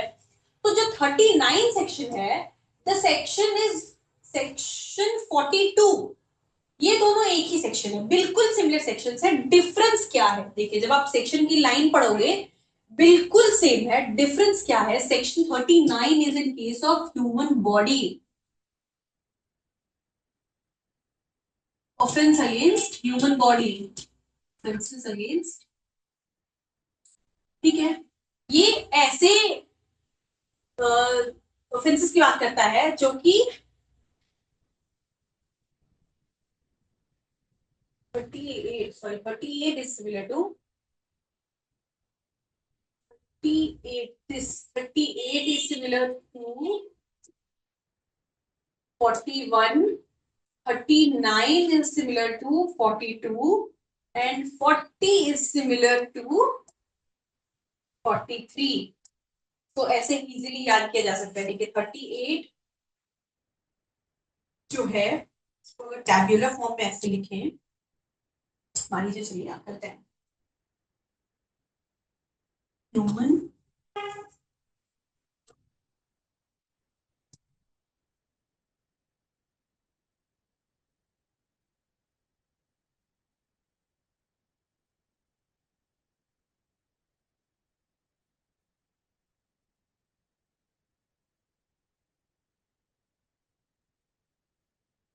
ह्यूमन और ये हो गया प्रॉपर्टी। ठीक है, अभी तक तो ऊपर के सेक्शंस जनरल थे, हमने 35, 34, 36 ये सब जनरल सेक्शन देखे। अब सेक्शन 38, 38 में क्या पढ़ा, कॉजिंग डेथ तक का राइट कहाँ है। ये सिमिलर सेक्शन आप देखोगे, जैसे हेडिंग देखो सेक्शन का, section 38 when right of private defence of body extends to causing death, ठीक है। आ जाओ सेक्शन 41 पे, when right to private defense of property extends to causing death, मतलब clearly 38 वाले section 41 है property केस में। 39 when such right extends to causing any harm other than death, death से other, section 42 पे आ जाइए, when such right extends to causing any harm other than death, 39 है वो 42 है, ठीक है। अब आ जाते हैं 40, commencement and continuance of right to private defense of body, ठीक है। ये सिमिलर 43 में commencement and continuance of right to private defence of property, तो 40 जो है वो 43 हो गया। So these are very like similar sections, exactly similar sections, बस डिफरेंस क्या है कि एक ह्यूमन बॉडी के लिए, एक प्रॉपर्टी के लिए। तो जैसे हमने, अच्छा पहले सेक्शन 40 देख लेते हैं, उसके बाद फिर आगे के सिमिलर है। 40 क्या हो गया, right to private private defence, देखिए commencement and continuance of right to private defence of body, कब से शुरू होगा, कमेंसमेंट इज शुरू होना, कब से शुरू होगा से लेके, एंड कंटिन्यूएंस कब तक चलेगा, कंटिन्यू रहेगा, कब से शुरू होके कब तक रहेगा, right to private defence of body. Body के केस में राइट टू प्राइवेट डिफेंस क्या हमेशा रहेगा, ऑल द टाइम रहेगा। क्या मैं अभी कह सकती हूँ, मैं यहाँ खड़ी हूँ रोड पे, कोई कार जा रही है, मुझे लगता है कि वो कार से अगर मुड़ के आ गई, मेरा एक्सीडेंट हो गया तो मेरी डेथ हो सकती है, इसलिए मैंने जाके I did something that cause the death of that person, ऐसा हो सकता है क्या, नो, ऐसा नहीं पॉसिबल है। भाई रीजनेबल एप्रीहेंशन में तो एक चीज है, हमने अभी तो पढ़ा रीजनेबल एप्रीहेंशन, तो वही सेक्शन 40 बता रहा है कि कमेंसमेंट मतलब शुरुआत, राइट टू प्राइवेट डिफेंस आपके पास कब आएगा, कब से शुरू होगा और कब तक रहेगा, कंटिन्यूएंस, ठीक है। तो right to private defence of the body commences, शुरू कब होता है, देखिए as soon as a reasonable apprehension of danger to the body arises from an attempt or threat to commit the offense,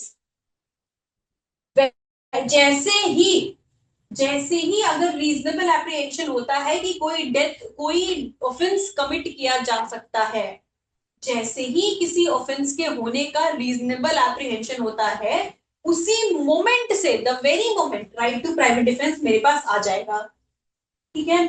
और कब तक चलेगा, through the offence may not have committed, and चाहे वो ऑफेंस कमिट नहीं किया होगा, जब तक कमिट ना हो लेकिन वो रहेगा, एंड कब तक रहेगा, it continues as long as such apprehension of danger to the body continues, तब तक रहेगा जब तक वो एप्रीहेंशन है, मतलब जब से एप्रीहेंशन शुरू हुआ, रीजनेबल एप्रीहेंशन जब से शुरू हुआ, जैसे ही होता है रीजनेबल एप्रीहेंशन, उस मोमेंट से राइट टू प्राइवेट डिफेंस आ जाएगा मेरे पास, और तब तक रहेगा जब तक कि वो एप्रीहेंशन है, जब तक वो एप्रीहेंशन है तब तक मेरे पास ये राइट है, ठीक है। देखिए, the right commences as soon as a reasonable apprehension of danger to the body arises. जैसे शुरू, जैसे ही रीजनेबल एप्रीहेंशन आया वैसे ही शुरुआत हो जाएगी। और जब खत्म कब होगा? खत्म तब होगा जब तक ये ऐसा एप्रीहेंशन रहेगा, तब तक रहेगा, राइट।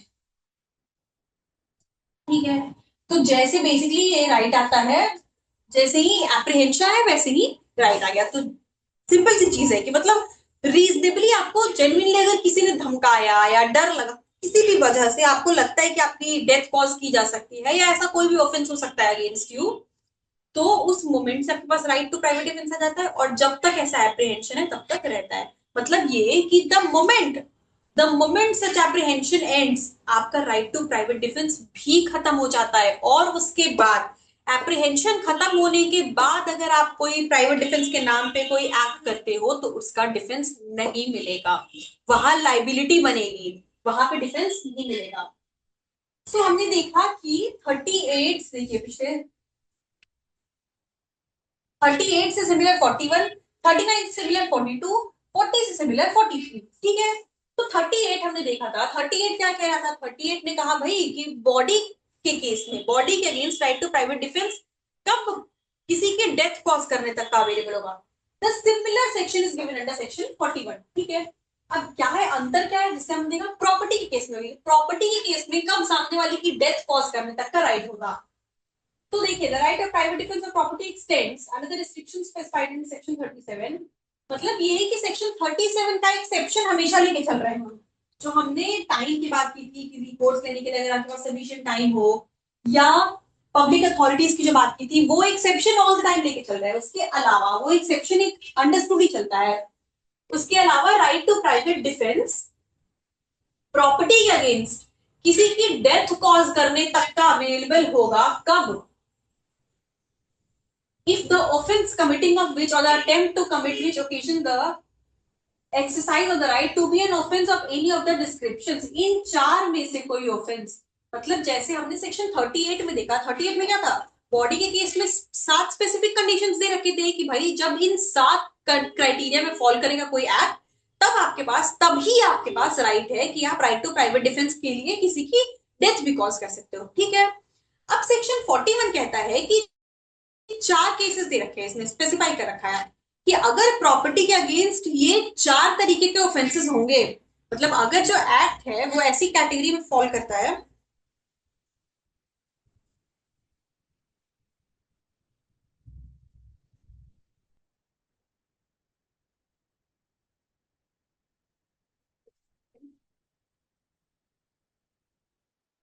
वो ऐसी कैटेगरी में फॉल करता है कि ये ऐसा एक्ट है जो कि इन चारों कैटेगरी में से कहीं फॉल करेगा, तो उस केस में आपके पास राइट है कि आप किसी की डेथ भी कॉज कर सकते हो। कौन से केसेस हैं? रॉबरी, अगर प्रॉपर्टी के अगेंस्ट रॉबरी कमिट की गई। दूसरा, house breaking after sunset and before sunrise. तो क्या मतलब है? सनसेट के बाद और सनराइज के बाद, मतलब क्लियरली एट नाइट, नहीं हुआ ना। सो हाउस ब्रेकिंग एट नाइट, रात में अगर हाउस ब्रेकिंग की गई, घर तोड़ के अंदर घुस गए, खिड़की तोड़ के मान लीजिए अंदर घुस गए। मिसचीफ बाय फायर और any explosive substance committed on any building, tent or vessel, which building, tent or vessel is used in a human dwelling or as a place for the custody of property।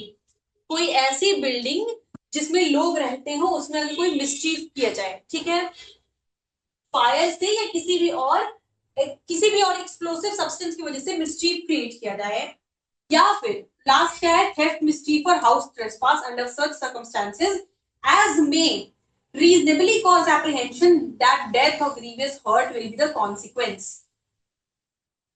तो मतलब ये 4 specific conditions दे रखे हैं, क्या? Robbery, house breaking at night, दूसरा mischief, third mischief by fire और any explosive, fourth theft या mischief या ट्रेसपास। कब? मिसचीफ और तो मिसचीफ की बात तो हमने पहले भी कर ली, लेकिन थेफ्ट, मिसचीफ या ट्रेसपास जब ये रीजनेबली बिलीव हो कि अगर कोई एक्शन नहीं लिया गया तो यहाँ पे this may cause death of someone, ठीक है, उस केस में तो ये 4 स्पेसिफिक 38 में जैसे 7 स्पेसिफिक केस दे रखे थे, 41 में 4 स्पेसिफिक केसेस दे रखे हैं जहां पे कि डेथ भी कॉज की जा सकती है असाइलेंट की बाय द विक्टिम। ठीक है, सिमिलरली जैसे सेक्शन 39 था वैसा सेक्शन 42, अब जैसे हमने देखा तो 38 वैसा सिमिलर बिल्कुल हो गया 41। 39 जैसा है वैसे सेक्शन 42। 42 क्या कहता है, जैसे 39 क्या कह रहा था कि भाई उन 7 कैटेगरी को छोड़ दें तो उनके अलावा बाकी कोई भी ऑफेंस अगेंस्ट ह्यूमन बॉडी होंगे तो जो विक्टिम है उसके पास राइट टू प्राइवेट डिफेंस होगा, that may not, that under which he may cause any harm other then death, other than causing death, the private defense will not extend to causing death। ठीक है, ये था।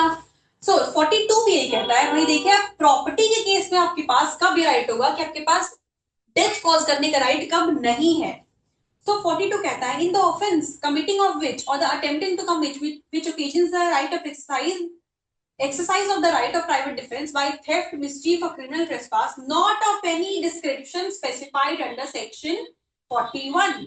बाकी कोई भी तरीके का थेफ्ट, मिसचीफ, क्रिमिनल ट्रेसपास कुछ भी किया गया है लेकिन वो जो कि इन चारों के अंदर कवर नहीं हो रहा है, उस केस में the right does not extend to voluntary causing death but does extend subject to the restrictions under section 37 to the voluntary causing of wrongdoer of any harm other than death।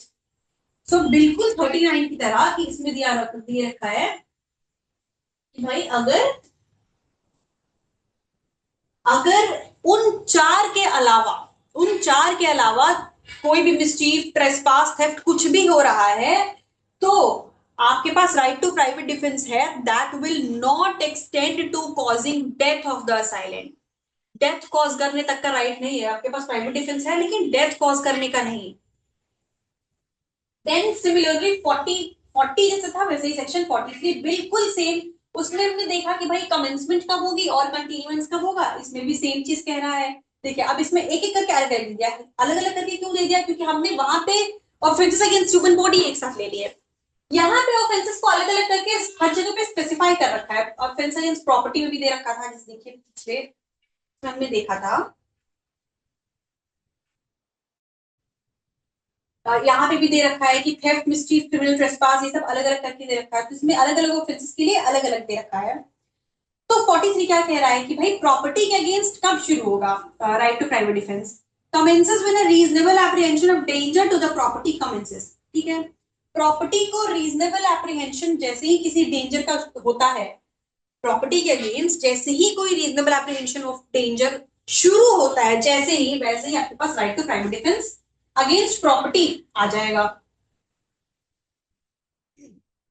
अब यहां दे रखे शुरुआत तो हो गई सबके लिए, ठीक है भाई, जैसे ही रीजनेबल एप्रीहेंशन है कि कोई डेंजर है शुरू हो गया, कंटिन्यू कब तक करेगा, कंटिन्यूएंस। देखिए थेफ्ट के केस में against theft till the offender has affected his retreat with the property or either the assistance of the public authorities are obtained or the property has been recovered।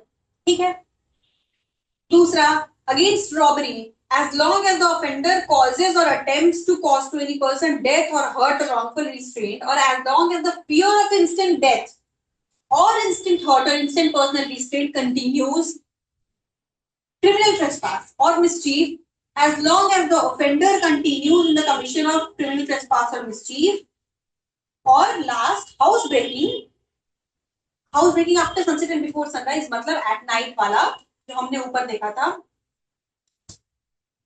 continues as long as the house trespass which has been begun by such house breaking continues। ठीक है, so section 43 is exactly similar to that of section 40।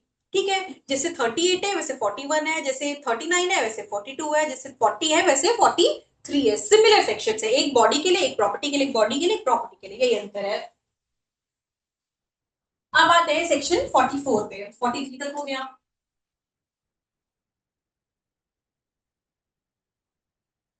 Section 44 क्या कहता है भाई, section 44 बताता है कि it addresses the extreme necessity where a person, ठीक है, while defending their life accidentally risks or causes harm to an innocent bystander। अब अपनी जान बचाने के चक्कर में गलती से किसी और की जान को रिस्क में डाल दिया तो ये सेक्शन क्या कहता है? ये सेक्शन देखिए 44 कहता है कि in the exercise of right to private defence का एक्सरसाइज करते हुए against an assault which reasonably cause the apprehension of death, किसी ऐसे असॉल्ट, किसी ऐसे ऑफेंस के अगेंस्ट प्राइवेट डिफेंस में एक्सरसाइज करते हुए जिसके लिए रीजनेबल एप्रीहेंशन ऑफ डेथ है, ठीक है, कि डेथ कॉज की जाएगी, मतलब डेथ की बात की जा रही है, ठीक है। The defender be so situated that he cannot effectually exercise that right without risk of harm to an innocent person. His right to private defense extends to running of that risk. मतलब मान लीजिए कि कोई इंसान ऐसा खड़ा है, मतलब कोई इंसान है, उसको राइट टू प्राइवेट डिफेंस किसी ऐसी सिचुएशन में है जहां पे रीजनेबल एप्रीहेंशन ऑफ डेथ है, लेकिन अगर वो राइट टू प्राइवेट डिफेंस अपना एक्सरसाइज करता है तो उस एक्सरसाइज वो वो अकेले ऐसे एक्सरसाइज नहीं कर सकता, मतलब वो सिर्फ खुद पे उसको एक्सरसाइज नहीं कर सकता, अगर वो उसको एक्सरसाइज करेगा तो उससे किसी की और की जान को खतरा हो सकता है। अगर कोई इंसान जैसे उस पर रीजनेबल एप्रीहेंशन ऑफ डेथ है, लेकिन अगर वो अपना ही राइट एक्सरसाइज करेगा तो वो सामने वाली किसी और की जान को खतरे में डाल देगा, तो वहां पे वो इंसान जस्टिफाइड है कि वो अपना राइट टू प्राइवेट डिफेंस फिर भी एक्सरसाइज करे, even if it causes the risk to some other person, he has been given that power to exercise that right, ठीक है। जैसे देखिए एग्जाम्पल में क्या दिया है, A is attacked by a mob who attempted to murder him, ठीक है, मान लीजिए कि किसी मॉब ने अटैक कर दिया, he cannot effectually exercise his right to private defense without firing on the mob। अब ऐसा है कि उसको अपनी जान बचा, तब तक जान नहीं बचा सकता, जान उसकी नहीं बच सकती है, उसे लगता है कि ये मॉब तो आज मतलब ये भीड़ मुझे खत्म कर ही देगी, मार ही देगी, आज आज मेरी जान बचने की कोई पॉसिबिलिटी नहीं है।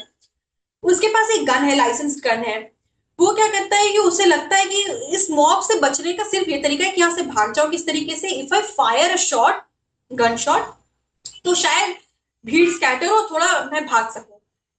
उसके पास यही तरीका है सिर्फ अपनी जान बचाने का, लेकिन उसको ये भी पता है कि वो गन शॉट करेगा, हो सकता है उस फायरिंग किसी की जान चली जाए, वो हालांकि हवा में फायरिंग करेगा, लेकिन पॉसिबिलिटी है कि दिस में टेक समवन एल्सेस लाइफ, लेकिन यहाँ पे उसकी जान बचाने का क्योंकि सिर्फ यही तरीका है, तो लॉ उसको बोलता है कि भाई आप जस्टिफाइड हो, आप ये रिस्क ले सकते हो कि किसी और की जान खतरे में डाल के अपनी जान बचाना, मतलब किसी और की जान को आपको पता है कि उससे खतरा है, लेकिन उस खतरे को आप ले सकते हो, जस्टिफाइड है, अगर वो नेसेसिटी है, एक्सट्रीमली नेसेसरी है अपनी जान बचाने के लिए, उसके अलावा कोई और रास्ता नहीं है, तो आप ये कर सकते हो।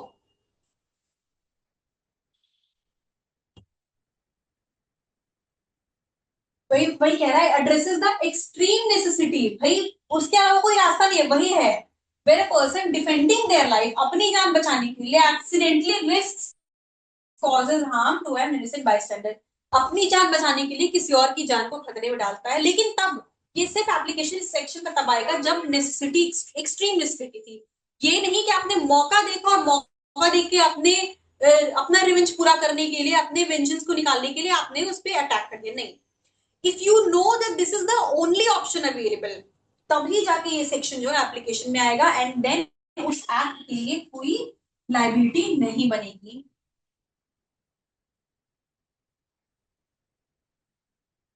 क्या क्या कंडीशन है इसके देखिए, रीजनेबल एप्रीहेंशन ऑफ डेथ होना चाहिए, ठीक है, आप अपने प्राइवेट डिफेंस को लॉफुल एक्सरसाइज कर रहे हो, अनलॉफुल एक्सरसाइज नहीं होना चाहिए, वही मैंने कहा कि ऐसा नहीं कि in the name of private defence you wanted to take vengeance from some other person, नहीं, you have to exercise that right lawfully, और अनअवॉइडेबल रिस्क, आपको अपनी जान बचाने के लिए वो करना ही पड़ता, वो नहीं करोगे तो अपनी जान नहीं बचा सकते हो, तो द लॉ आइडेंटिफाइज कि भाई पहले खुद की जान बचाओ, उसके बाद दूसरे की, अगर आपको अपनी जान बचाने के लिए वो रिस्क लेना नेसेसरी है तो आप वो रिस्क ले सकते हो।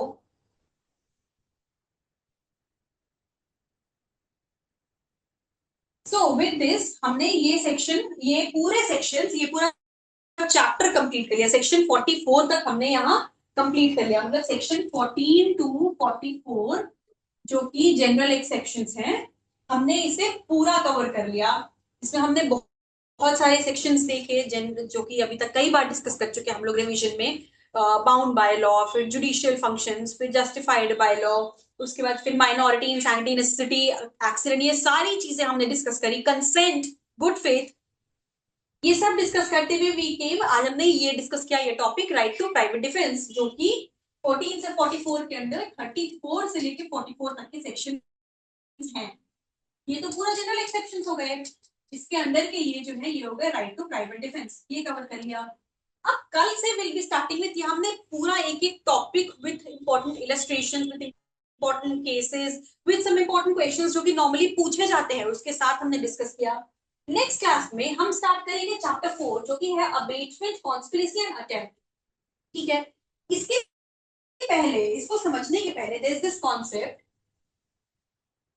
उसे हम आज डिस्कस कर लेते हैं, क्योंकि it's a very small thing, it's a very small concept, and next class में हम यहाँ सेक्शन से स्टार्ट करेंगे। सो एक कॉन्सेप्ट होता है, एक टर्म होता है इनक्वेट क्राइम्स। अब ये इनक्वेट क्राइम्स क्या होता है, ये टर्म आपको पूरे बीएनएस में कहीं नहीं मिलेगा, पर ये होता है। इनक्वेट का मतलब होता है इनकम्प्लीट, इनकम्प्लीट क्राइम्स। अब इनकम्प्लीट क्राइम्स क्या है भाई? सो इनकम्प्लीट क्राइम्स वैसे क्राइम्स है जो कि क्राइम कंप्लीट नहीं हो पाए। If you remember in the very first to second class हमने स्टेजेस ऑफ क्राइम डिस्कस करे थे। ठीक है, तो स्टेजेस ऑफ क्राइम में क्या था? इंटेंशन, प्रेपरेशन, अटेम्प्ट और लास्ट में कमीशन। सो हमने यहाँ पे देखा था कि इंटेंशन अलोन नेवर पनिशेबल, सिर्फ दिमाग में है तो क्या पनिशमेंट, ये पनिशमेंट नहीं है। प्रेपरेशन इज समटाइम्स पनिशेबल जब ऑफेंस उस नेचर का हो, कुछ ऑफेंसेस में, सिर्फ एक दो ऑफेंसेस में होता है जो कि वहां पे पढ़ेंगे।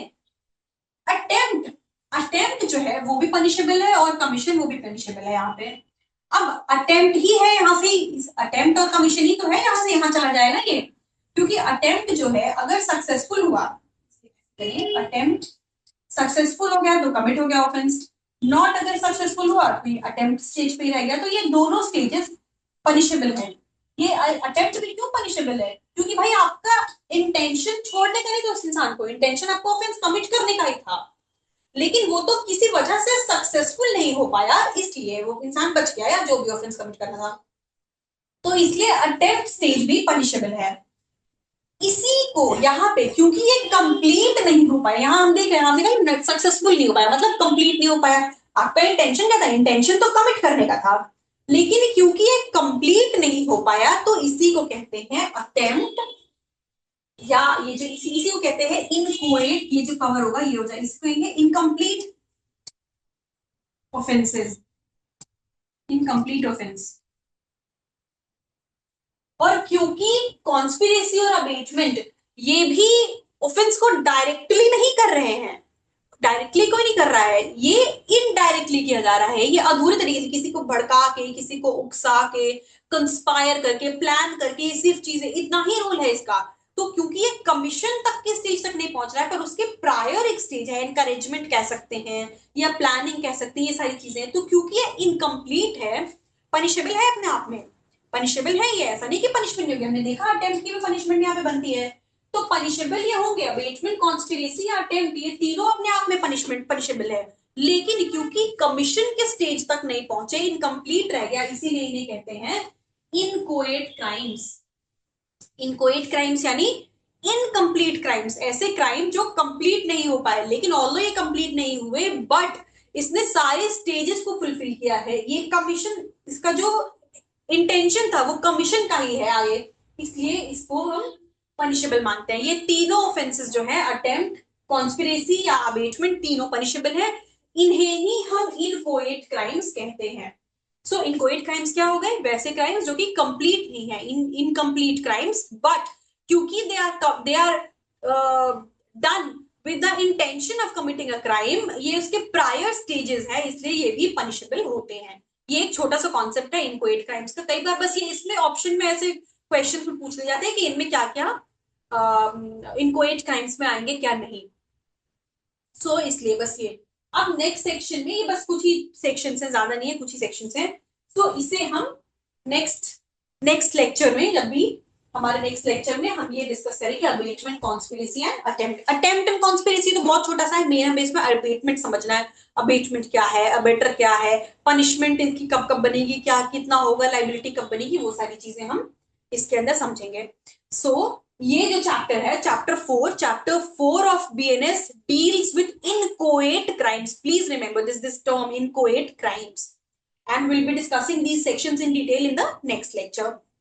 So I hope कि अभी तक का आपका सेक्शन 44 तक के सारे सेक्शंस क्लियर होंगे. इसको अच्छे से रिवीजन करिए and keep studying. See you all, please take care.